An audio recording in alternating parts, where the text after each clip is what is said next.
fait le taf. On sait que tu es champion depuis un moment quand même maintenant. Tu as dominé le championnat par des 1-0, mais tu as dominé quand même. Ça, c'est une critique qui est beaucoup revenue. Le Barça gagne que par des 1-0, mais c'était des 1-0 mérités. Pas comme avant quand on gagnait à la 90e sur un but de Luc de Jong. Là, c'était des matchs dominés de A à Z. Ensuite, en Coupe d'Espagne, tu as cette mésaventure contre Madrid. C'est une erreur, mais globalement, le portrait reste quand même bon sur le plan national. La Supercoupe aussi. Par contre, sur le plan européen, c'est toujours catastrophique. Je sais pas si c'est le mot, c'est quand même un peu de la peine de le dire. Alors certes, tu es dans un groupe compliqué. Certes, tu as des joueurs blessés. Certes, c'est l'arbitrage. Tu as peut-être 1-2 pénaltys si on veut vraiment chercher. Mais aujourd'hui, c'est quand même difficile à accepter pour le Barça, qui a fait, comme tu l'as dit, ce gros mercato avec les leviers économiques. Tu t'attendais peut-être à mieux. Je me souviens quand le Barça signe Lewandowski, tu as tous ces montages avec la photo où ils soulèvent la Ligue des Champions. C'est dire que les attentes étaient grosses, parce que mine de rien, moi je trouve que l'Europe c'est quand même un peu plus accessible ces derniers temps, mais le Barça bute à chaque fois en poule. Donc grosse déception en Europe, surtout que derrière tu te fais sortir au premier tour, même si c'est contre Manchester. Tu commençais à connaître l'Europa League, tu savais que c'était pas évident, c'était des clubs différents qui jouent différemment. Des grosses déceptions en Europe, mais plus que de l'espoir en Liga, c'est de la satisfaction. Toi, Milan, comment tu pourrais analyser cette saison du FC Barcelone, notamment déjà avec les leviers économiques qui ont été levés, le recrutement, la stabilité avec Xavi Hernandez au FC Barcelone, et pourquoi pas même un jugement par rapport au nouveau président du FC Barcelone?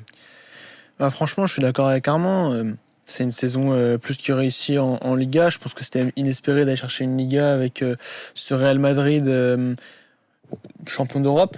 Mais moi, j'attends un vrai projet du FC Barcelone. L'été dernier, c'était vraiment un bon mercato, mais quand tu vois que t'as pas forcément l'argent pour aller chercher des grosses stars, pourquoi tu vas en chercher?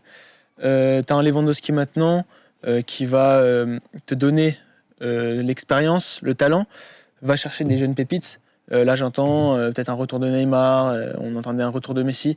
Je trouve que c'est pas forcément une bonne idée, sachant qu'en attaque, du coup, tu as bien de l'expérience. Il te manque un attaquant gauche, je pense.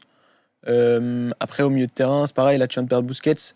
Aller chercher un joueur d'expérience cette fois-ci, parce que tu as deux jeunes de gros talents. Mais j'attends un vrai projet du FC Barcelone, pas on va acheter des joueurs connus. Non, je m'attends plus, comme à l'époque, la Masia, à chercher des jeunes espagnols. Je vois, il y a Darder qui. Et on s'intéresse à Darder. C'est un bon profil, et je pense que ouais, un projet sera intéressant. Toi, pour toi, Armand, par rapport à Xavi Hernandez, qui a été intronisé maintenant il y a 2 ans, on va dire, sa deuxième saison sous le mandat du FC Barcelone, qu'est-ce qu'on pourrait penser? Est-ce que c'est vraiment l'homme de la situation? Alors tactiquement, c'est un coach que je vais beaucoup apprécier. Tu l'as dit, il y a un manque à ce poste d'ailier gauche, où tu as Ansu Fati qui revient de blessure, où tu as Ferran Torres qui a jamais vraiment convaincu. Et donc lui a su innover, donc un milieu à 4, avec Gavi qui va plus aller à gauche. Tu as cet ailier droit, donc soit Rafinha, soit Dembélé, le 9, etc. Très bon. Par contre, sur le mercato, tu as parlé de Darder, de joueurs comme ça espagnols. Moi, les pistes de Xavi, je trouve pas que ce soit les plus intéressantes. J'aurais tendance à pas trop lui donner les clés du mercato, de les donner à Alemany, qui peut faire des choses très intéressantes. Avant, je sais qu'on avait le fils de Cruyff, je sais pas s'il va partir. Il y a plusieurs gens de la direction qui devaient partir, puis finalement, on nous annonce qu'il reste. Donc, je sais pas ce qui va en être. Ce qui est sûr, c'est que déjà, je lui accorde de la fiabilité, parce qu'il n'a pas voulu venir quand Bartomeu était là. Et ça, je pense que c'est un signe positif de dire non, je ne peux pas travailler avec lui. Si je reste et si je suis coach du Barça, c'est qu'il y a quelque chose à en faire. Et donc le projet, je crois qu'il y en a un. On parle de joueurs très intéressants au mercato comme Brozovic. On en parle aussi en Arabie Saoudite. J'espère qu'il viendra plutôt. Ça serait fait apparemment, mais Ouais. on verra. On attend l'officialisation. C'est dommage. Gundogan, d'autres, enfin beaucoup d'autres. Je trouve qu'il y a un projet, peut-être qui est un peu lent, qui met du temps à se faire ressentir. Par exemple, quand tu affrontes Manchester United en février, tu te rends compte que Xavi est là depuis un peu plus d'1 an, que Ten Hag est à Manchester depuis 6 mois, mais que leur projet est peut-être déjà plus avancé. En même temps, tu n'as pas les mêmes moyens. Lui a ramené tous ses joueurs, plusieurs joueurs de l'Ajax et de son championnat, c'est plus facile. Donc c'est un coach en qui j'accorde de la confiance et du crédit. Je pense que c'est important, tu sors de ces années difficiles, d'avoir un enfant du club, un mec qui veut être là et qui est là avec un projet quand même plutôt concret, qui trouve des idées, qui innove, qui est plus ou moins de cette école Guardiola. Toi, comment tu pourrais lire ce que fait Xavi actuellement, que ce soit tactiquement, que ce soit dans le management de ses hommes? Comme l'a dit Armand tout à l'heure, on parle beaucoup d'un entraîneur qui a eu, et d'une équipe surtout qui a eu beaucoup de victoires à 1-0, assez solide défensivement. Comment on jugerait la tactique de Xavi Hernandez? Tactiquement, il est bon, franchement, il trouve des bonnes solutions aux problèmes du FC Barcelone. Tu as beaucoup de problèmes tactiquement. Une équipe qui va chercher la Liga avec autant de problèmes, c'est pour moi même un exploit. Quand tu vois, t'as pas d'ailier gauche, ou en tout cas très décevant, des recrues qui ont été très décevantes. Je pense à Rafinha qui pour moi aurait beaucoup plus à donner au FC Barcelone. Sinon là j'ai vu tourner que il est revenu de vacances pour pouvoir travailler au niveau du mercato et au niveau des joueurs, comment installer justement ces techniques tactiquement l'année prochaine. Franchement, ça se voit que c'est un enfant du club, il est très dévoué au club, il cherche des solutions et ça marche pour l'instant. Après, comme on l'a dit, comparé à Erik ten Hag en Europa League, c'est compliqué. T'as une équipe qui a beaucoup plus d'argent, mais je pense qu'il y a vraiment quelque chose à faire et je pense que c'est vraiment l'homme qu'il faut pour l'instant à FC Barcelone. Je vois personne d'autre aujourd'hui qui peut le remplacer. Tactiquement, c'est bon. Au niveau du mercato, moi, j'aurais préféré un autre projet, mais pour l'instant, je lui fais confiance. Mais franchement, non, c'est l'homme de la situation. Au niveau du management de l'homme, qu'est-ce que vous pourriez dire par rapport à Xavi Hernandez? Je crois que c'est un joueur qui va donner aux joueurs justement envie de le respecter. Quand tu vas chercher il y a quelques années des coachs comme Quique Sétienne, plus ou moins de sortie nulle part, les cadres avaient pas envie de le respecter. Et, bon, faut blâmer avant tout les cadres, mais mine de rien, le choix n'était pas bon. Quand tu sais que tu as un gros vestiaire, tu dois choisir certains types de coachs. Et lui, c'était l'ami de certains joueurs. Donc il y a pu avoir des doutes au début.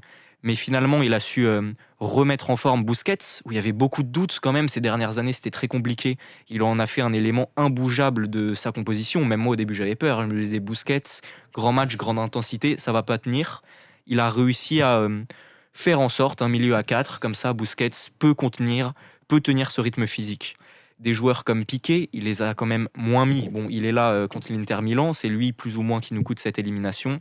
Il a été moins là, on lui a fait comprendre de partir. Il part avant l'été, c'est pas anodin non plus. Jordi Alba part cet été, donc sur la gestion des hommes, je dirais qu'au niveau des cadres, les vaches sacrées, comme on dit au Barça, il a su les gérer et les faire partir aussi, ce qu'on attendait, même si Busquets était encore au niveau.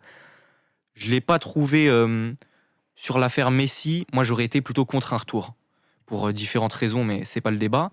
Et il a pas, par contre là, il a pas pu dire Messi dans mon équipe, ce serait pas évident. Ça, il a pas pu le dire, mais de l'autre côté, je vais pas le blâmer, personne n'aurait pu le dire. Et sur la gestion des autres joueurs, très bon aussi. Dembélé, qui avait continué à retrouver un meilleur niveau, moins se blesser avec Coman, il a fait de lui son meilleur joueur, il l'a fait son meilleur joueur. Il en a fait un bon joueur, il l'a fait prolonger. Un profil aussi spécial, c'est-à-dire qu'il rentre plus Dembélé, il ne dribble plus, c'est centre, passe décisive. Donc la gestion, pour moi, mentale est aussi liée à la gestion de ces joueurs dans le 11. Et c'est très important. Maintenant, par rapport au FC Barcelone, on revient sur la fin de saison, sur ce qui s'est passé. Ils ont fini champion. Quels seraient maintenant les objectifs pour la saison prochaine? Qu'est-ce qu'il faudrait accomplir de plus? Confirmé, que ce soit en Liga. De toute façon, chercher un top 2, ce serait bien. Après, être champion, franchement, pourquoi pas. Avoir le mercato, quels hommes vont partir, quels hommes vont arriver. Mais ouais, confirmer en Liga, se qualifier en Ligue des Champions pour l'année d'après. Après, que ça soit en Ligue des Champions, tu vas chercher le championnat, tu vas être dans le chapeau 1, sortir de cette poule. Franchement, là, tu as l'occasion de le faire. Il y a beaucoup de gens qui disaient que heureusement, il n'y aurait pas le Bayern dans la poule du Barça cette année. Moi, je pense que vraiment, tu as de quoi aller sortir des poules et aller tenter un quart de finale. Franchement, je vais pas aller plus loin parce que c'est encore un club qui rôde un peu autour des Coupes d'Europe. Tu peux pas être demandé à aller en demi-finale si tu n'arrives pas à aller en finale d'Europa League. Mais non, franchement, confirmer en Liga et aller chercher quelque chose en Ligue des Champions, je pense que même pour les supporters, ils seront très contents. Pour pouvoir confirmer et pour pouvoir aller plus loin en Ligue des Champions, quels seraient les secteurs à améliorer, Armand? Alors, il y a les secteurs de jeu, mais d'abord, je vais parler du secteur mental. Je pense que les joueurs doivent avoir plus confiance en eux en Europe, et c'est compliqué à dire. Et d'ailleurs, ça n'arrivera pas s'ils ne gagnent pas en Europe. Ils ne vont pas avoir confiance en perdant et à chaque fois en se faisant reverser en Europa League. Ils doivent trouver cette confiance, à arriver à avoir moins d'orgueil quand ils affrontent le Real Madrid, parce que parfois ça peut se retourner contre eux, et un peu plus quand ils affrontent le Bayern, même si on sait qu'on a été traumatisé ces dernières années. Ensuite, on a parlé de l'ailier gauche. C'est forcément un poste qu'il faut renforcer si on veut repasser dans une composition plus symétrique, parce qu'actuellement, ça passe beaucoup à droite avec Dembélé quand il n'est pas blessé ou Rafinha. Koundé veut retourner dans l'axe, donc un latéral droit, peut-être même deux. Faudra retrouver un remplaçant à Jordi Alba, puis le plus important pour que notre 11 soit viable, le remplaçant de Busquets.